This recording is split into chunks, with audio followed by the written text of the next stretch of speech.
tayo ngayon sa Arcovia, Pasig. So, ayan. Marami dito mga pwedeng kainan. Maraming pasyalan. So, magaganda siya. May Italian, Mary Grace. Masasarap ang mga pagkain dito. Tapos dito, marami nagja-jogging. Umagang gabi. Ayan, pwede dito nag-jogging.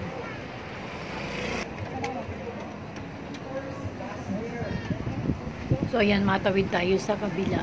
Kailangan mabilis kasi may maraming mga nadaan din sa sasakyan. Pero napakalawak nito. So, bukod dun sa binanggit ko, dito kami noon nagsangyapsal. May meet-me. Ngayon wala na daw yung meet-me. So, nandito yung bakay. Maraming kainan dito. So, nandito yung Pioya. Yan ang paborito ko. Tapos yan, tabi tayo dito sa Arcovia. Transport.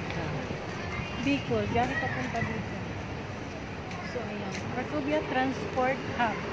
So, mga biyahe papuntang dito. So, ayan. Ganda.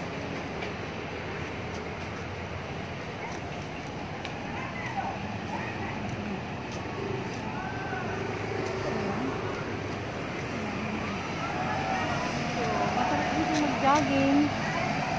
Umaga. Ngayon may nag-jogging. Ayan, ang ganda. So, ayan, beautiful people, nakagala tayo sa Arcovia. Super ganda, maraming pagpipiliang kainan. Maganda yung mga mahilig mag-picture-picture. Hindi ko pa nga naakyat. Hindi ko pa naakyat yung mga halaman dun sa taas. So, next time na lang sa party. So, ayan, bye-bye. Thank you for watching.